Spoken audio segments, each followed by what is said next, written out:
Para cuando termine mi curso de invierno en Harvard, me había hecho amigo de algunos de mis compañeros, incluso de Andy.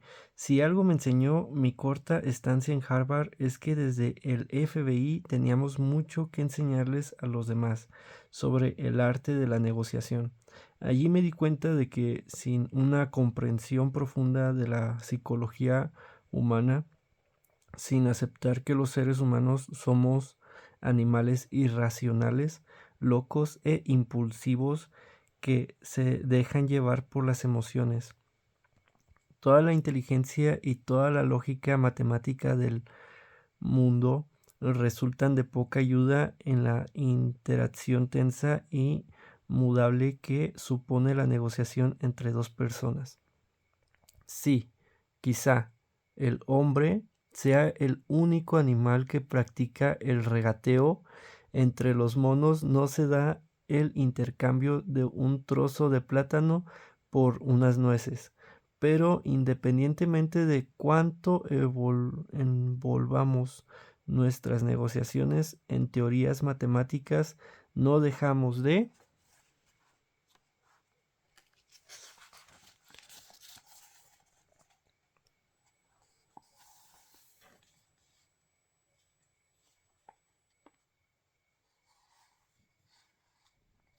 ser animales y actuamos y reaccionamos en primer lugar desde nuestros miedos, en su mayoría invisibles e innatos, nuestras necesidades y nuestras percepciones y deseos más profundos. Pero en eso, lo que se enseñaba en Harvard, sus técnicas y sus teorías tenían que ver sobre todo con el poder de lo intelectual y de teorías y de la lógica, con acrónimos rimbombantes como BATNA y SOPA, con nociones racionales del valor y con una concepción moralista de lo que es justo y lo que no. Y por supuesto, todo el proceso de negociación se levantaba sobre el falso armazón de racionalidad. Contaban con un guión al que ceñirse, una secuencia predeterminada de acciones, ofertas y contraofertas, diseñada en un orden específico para alcanzar un resultado concreto. Es como si estuvieran tratando con un robot que invariablemente respondería X si uno hacía A, B y C en un orden prefijado, pero en el mundo real las negociaciones es demasiado impredecible y compleja. Quizá tengamos que hacer A y luego D y luego Q. Si yo era capaz de dominar a los mejores estudiantes del país con una sola de las muchas técnicas de negociación sintonizadas con lo emocional que había desarrollado y empleado contra terroristas y secuestradores, ¿por qué no aplicaría al mundo empresarial? ¿Qué diferencia había entre unos atracadores de bancos que toman rehenes y unos CEOs y un CEO que emplean tácticas agresivas para conseguir rebajar el precio de una adquisición de $1,000 millones? Después de todo, los secuestradores no dejan de ser hombres de negocios que intentan conseguir el mejor precio. Como ven, aquí lo que entiendo de esto que vamos leyendo es que eh, los simios, los monos, no regatean, no negocian unas bananas por unas ramas, ¿no? O algo así. Y que también usaban muchos tecnicismos muy complejos en Harvard, cuando en la vida real hay más variables y más complejos como para que no se podía hacer como una secuencia, o sea, como que si hacías A, B y C, o sea, si hacías un 2, 3 pasos, no te hace, no te lo, no te, no estaba como claro, entonces es como un mundo abierto donde pueden existir muchísimas posibilidades. Y si negociaban con rehenes, con personas, eh, de cierta forma, ¿por qué no se aplicaría también en los negocios? Al fin y al cabo, ambos están haciendo su chamba, ¿no? De buscar conseguir lo que quieren. Y en resumen de esto, lo que entiendo es que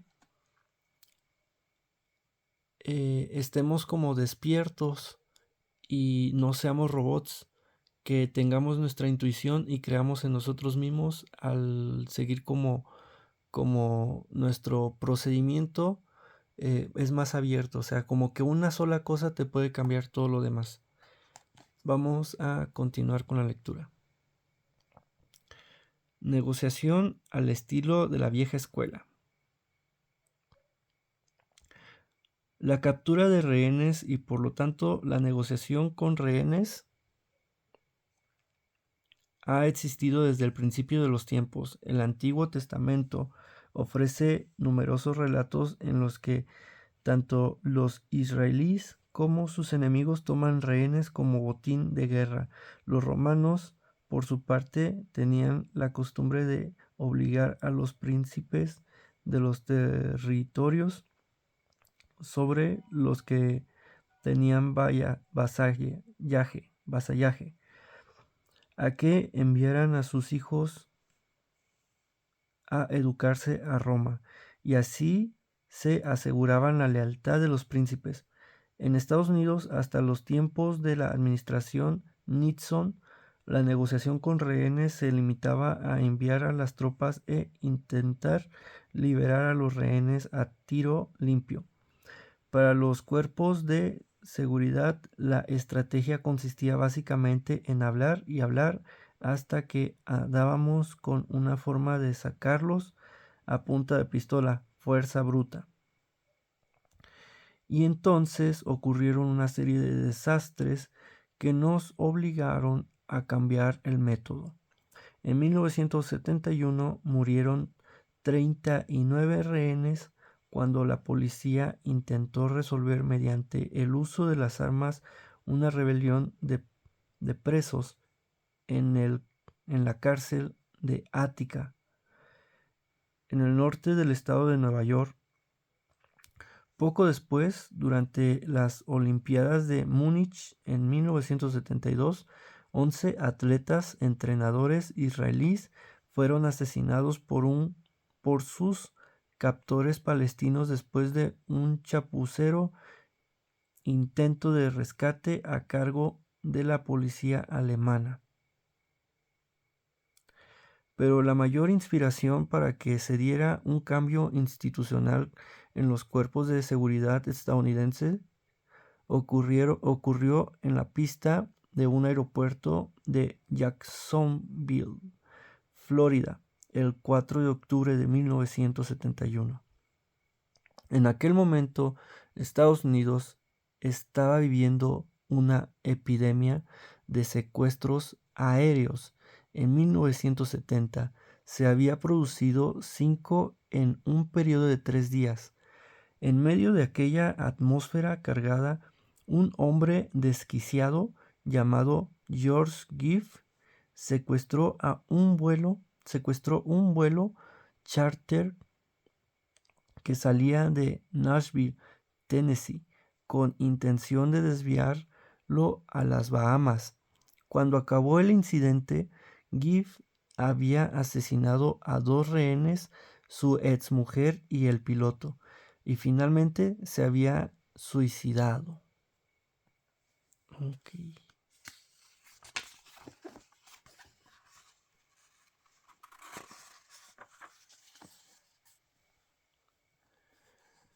Lo que ocurrió en esa ocasión es que la culpa no recayó sobre el secuestrador, sino directamente sobre el FBI. 2 de los rehenes habían conseguido convencer a Giff de que les dejaran marchar en la pista de Jacksonville, donde había parado a repostar, pero los agentes sí se impacientaron y dispararon al motor del avión, lo que llevó a Gibb a optar por la opción más drástica. De hecho, la responsabilidad que se le atribuía al FBI era tan inexcusable que cuando la mujer del piloto y la hija de Gibb interpusieron una demanda por homicidio imprudente, alegando negligencia por parte del FBI, los jueces fallaron a su favor. En el emblemático fallo del caso Downs contra Estados Unidos en 1975, el Tribunal de Apelación sentenció que había una alternativa más adecuada para proteger la seguridad de los rehenes y dijo que el FBI había convertido lo que había sido un compás de espera exitoso durante el cual dos personas habían dejado el avión sanas y salvas en una competición de tiros que acabó con la muerte de 3 personas. El tribunal concluyó que antes de proceder a una intervención táctica, deben hacerse intentos razonables por negociar. El caso Downs es el epítome de todo lo que no debe hacerse en una situación de crisis y fue la inspiración de las teorías, las técnicas y el entrenamiento actual para las negociaciones con rehenes. Poco después de la tragedia de Gibb, el Departamento de Policía de la ciudad de Nueva York, por sus siglas en inglés, se convirtió en la primera fuerza policial del país que organizó un equipo de especialistas para diseñar procesos y gestionar negociaciones en situaciones de emergencia. Después llegaron del FBI y otros más. Había empezado una nueva era de la negociación.